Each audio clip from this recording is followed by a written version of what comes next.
Vamos lá, aluno. Para a segunda aula, agora a gente vai falar basicamente sobre algumas grandezas e o conhecimento geométrico. Lembra que o conhecimento geométrico é medir. Geometria para a prova do Enem é medir. E aí a gente vai trabalhar dentro dessa ideia de medição, ok? Vamos olhar aqui para a primeira questão, tá? Ele está te dando uma imagem e ele vai trabalhar basicamente com o hexágono, ok? A gente tem que lembrar do hexágono, basicamente, duas coisas, tá? Duas coisas sobre hexágono. Quais são as duas coisas sobre hexágono? A gente vai lembrar sobre o triângulo equilátero, na verdade, tá? Duas coisas sobre esse triângulo equilátero. Área, tá? Como é que eu calculo a área de triângulo equilátero? L² raiz de 3 sobre 4. E a altura desse triângulo equilátero? Altura L raiz de 3 sobre 2. A gente vai trabalhar basicamente com isso, que é o que eu preciso. E como eu falei do hexágono, lembre que o hexágono, eles são 6 triângulos equiláteros. Então eu preciso que você lembre disso, ok? Vamos olhar para a figura. Ele fala assim, ó. No estudo da distribuição de torres em uma rede de telefonia celular, é comum se encontrar um modelo no qual as torres de transmissão estão localizadas nos centros de hexágonos regulares. Congruente. A ideia de congruência é igual, tá? Então, eles são iguais. E aí, eles estão justapostos e inscritos em um círculo, ou seja, a imagem está sendo representada para você. Suponha que nessa figura o raio de cada círculo seja igual a 1 quilômetro. Ele quer saber, é correto afirmar que a distância D38, tá? Das torres 3 e 8, D3 e 5 das torres 3 e 5 e D5 e 8 são respectivamente. Então ele quer as distâncias. Vamos lá. Ele falou que o raio ele é 1 quilômetro, ok? Olha só, galera, vê se você consegue entender aqui, ó. Eu vou puxar esse raio aqui, ó, e vou trazer para cá, ok? Então aqui é um raio. Se você tem o equilátero, ó, se você observar bem aqui, ó, é um equilátero, tá? E você tem um raio, ok? Então aqui, ó, se é equilátero, lembra que equilátero você tem todos os lados iguais. Então esse lado aqui também é igual a 1, porque ele é o raio, ó, se você observar, ok?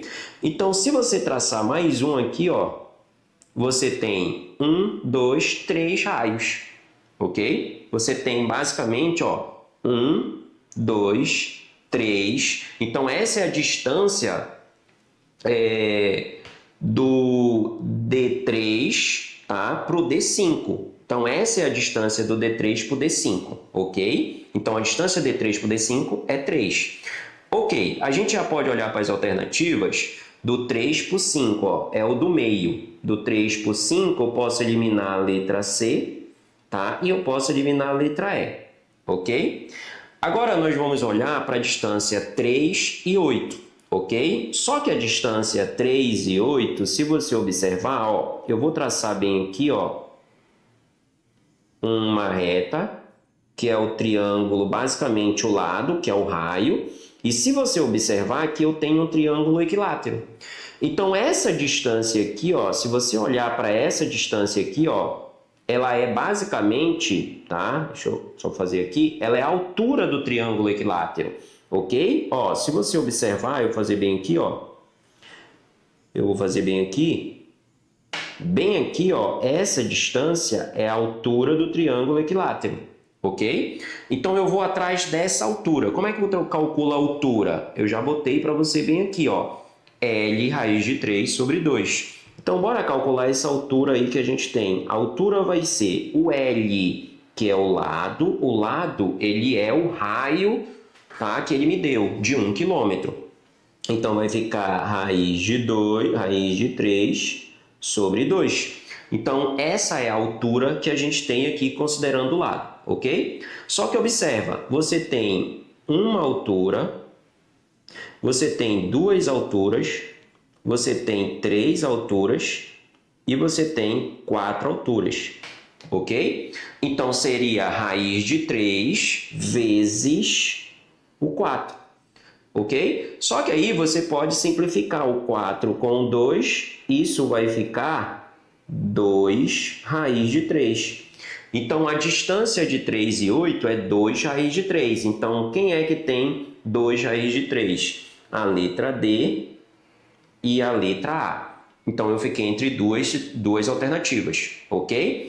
E aí, o que a gente pode fazer aqui? Se você observar, tá? Se você observar aqui, ó, a gente vai ter um triângulo retângulo, ó. Agora, para mim achar essa distância bem aqui, ó, do 5 e 8, a gente tem um triângulo retângulo. Por quê, Lê?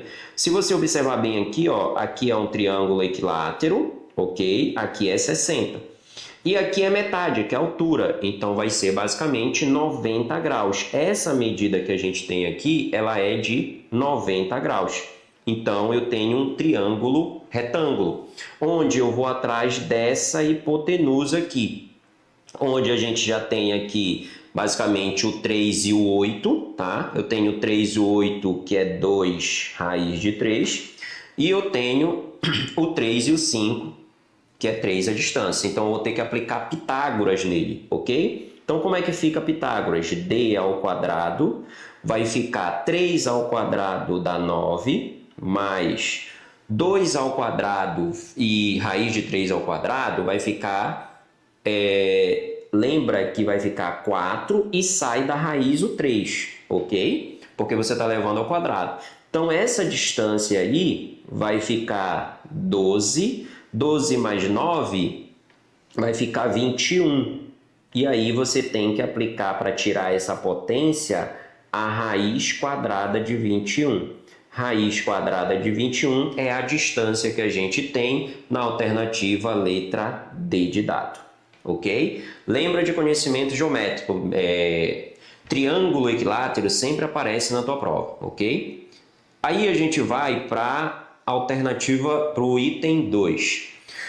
No item 2, ele quer saber a probabilidade, tá, dessa parte aqui, ó, que a gente tem, de receber sinal. Ele fala assim, ó, um município de 628 km² é atendido por 2 emissoras de rádio, cujas antenas A e B alcançam um raio de 10 km do município, conforme mostra a figura.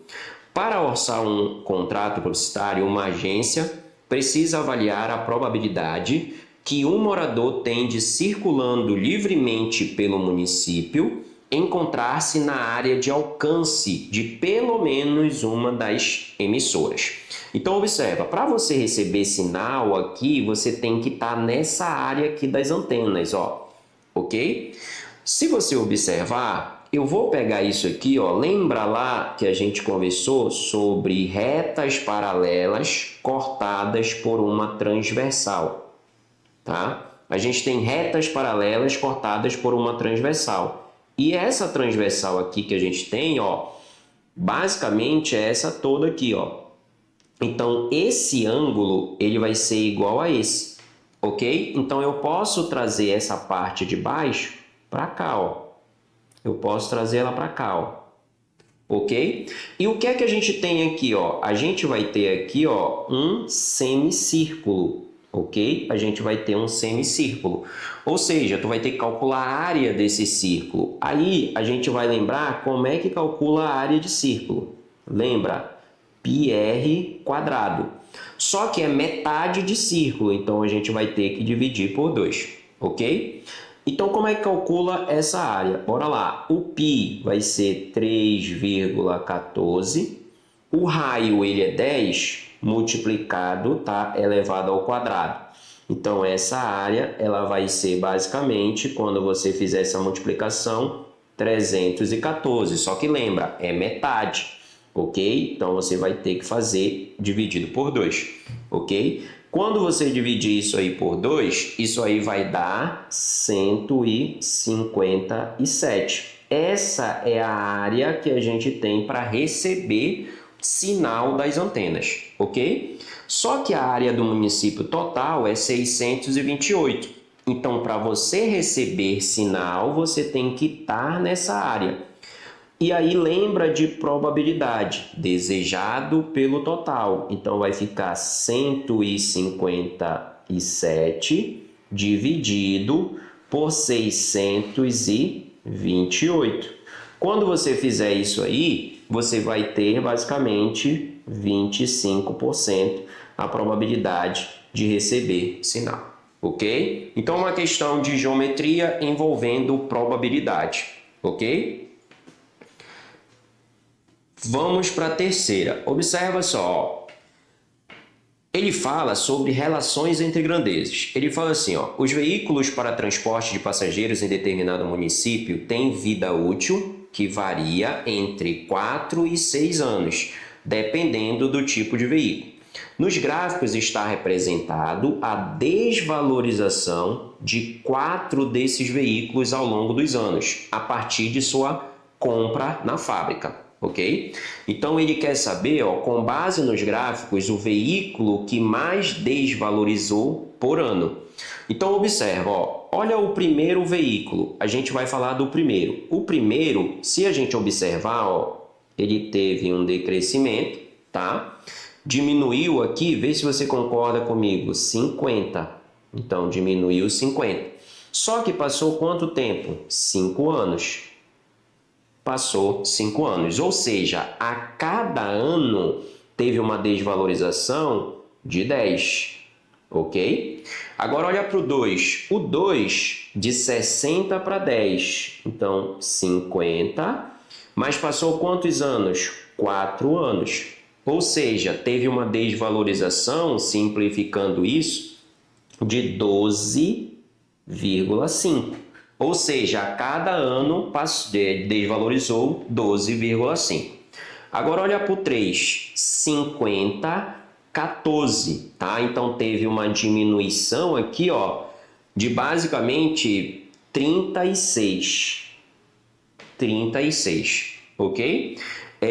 Dividido para 6, para você saber. Então 36 por 6, a desvalorização por ano foi de 6. Agora olha para o 4, 36 para 16. Então você teve aí basicamente 26, 36. Então teve uma diminuição de 20 por 4, tá? Então teve uma desvalorização de 5, ok? Então eu estou calculando para cada ano que ele teve isso, ok? Vamos lá, olha a 5. A 5 do 37, ou por 17 por 36. Então, do 17 por 37, desculpa, por 37, você também tem 20, tá? De variação. Ou seja, bora diminuir isso por 8. Lembra que diminuir por 8, você divide sempre a metade, metade, metade. 3 vezes, ok? Metade de 20, 10, metade de 10, 5 e metade de 5, 2,5. Então, você teve uma desvalorização de 2,5.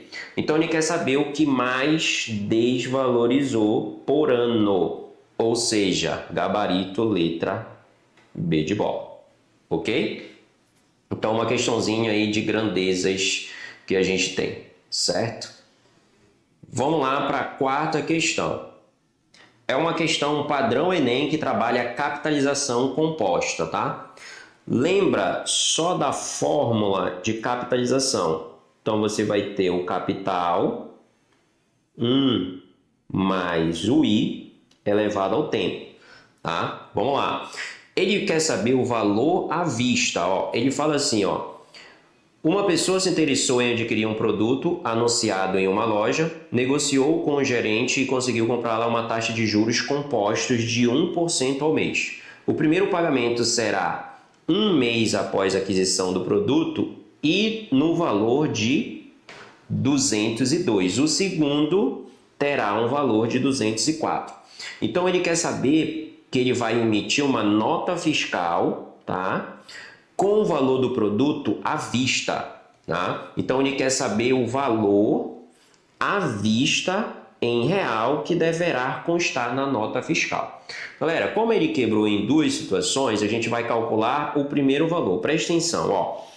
O montante, nesse caso, ele quer saber o capital. Então, do primeiro, então vai ficar 202 o capital eu quero, a taxa é de 1%, tá? Então vai ficar 1,01, tá? E como passou um mês, é elevado a 1 aqui, ok? Para a gente saber da primeira, o capital inicial. Então eu posso dizer que esse capital vai ficar assim, ó, 202 dividido por 1,01, ok? Quando você fizer isso aí, isso vai dar um capital de 200. Ou seja, o capital inicial sem a taxa é 200. Logo, no segundo momento, a gente também vai ter um capital de 200, ok? Tá? Porque a taxa vai ser aplicada em cima daquele novo valor. Então, como é que a gente faz isso? O valor à vista, sem a aplicação dos juros, ele vai ser 200 mais 200, que vai dar 400, que é o gabarito letra B de bola, ok? A gente já poderia olhar para as alternativas e entender que os valores são valores inteiros, tá? Você não pode ter um valor, por exemplo, 406,02, ok? Então, gabarito letra B de bola. E vamos conversar sobre a última questão, quinta questão, que vai trabalhar basicamente porcentagem, tá? A relação de porcentagem. Muito cuidado com esse tipo de situação dentro da prova. Ele fala assim, ó, o gráfico seguinte foi gerado a partir de dados colhidos no conjunto de 6 regiões metropolitanas pelo Departamento Intersindical de Estatística e Estudos Socioeconômicos. Isso aqui representa taxas de porcentagens de desemprego, ok? Ele fala, supondo que o total de pessoas pesquisadas na região metropolitana de Porto Alegre equivale a 250 mil. O número de desempregados em março de 2010 nessa região foi de... Então, observa, Porto Alegre, ele fala que a taxa de desempregados é 9,8, tá? Lembra, 9,8%, ok? Que é taxa. Certo, ele fala que o total de pessoas que a gente tem é 250 mil. Se é 250 mil esse total, ele é o 100%. Ele quer saber o 9,8%. Galera, se ele quer saber o 9,8% em relação ao 250 mil, vamos lá, o que a gente pode fazer? Vamos atrás do 10%, porque é mais fácil para a gente achar. Lembra que 10% de qualquer valor, o que acontece? A gente corta um zero. Então, a gente corta um zero. Então, 10% ficaria 25 mil. Só que não é 10%, é 9,8%. Ou seja, é um pouco menor que 25 mil. Então, já poderia eliminar a letra D, a letra E, a letra D, a letra C e a letra B. Ou seja, gabarito, letra A. Então, cuidado com porcentagem, tá? Ou você poderia também fazer como regrinha de 3. Pegaria o total, 250 mil tá para 100%. O 9,8% estaria para X. E aí você faria uma regrinha de 3 dentro da situação. Tá? Isso você cairia exatamente no mesmo gabarito. Ok, galera? Espero ter entendido. Qualquer dúvida, estou à disposição. Até mais. Quantos minutos foi agora? 19.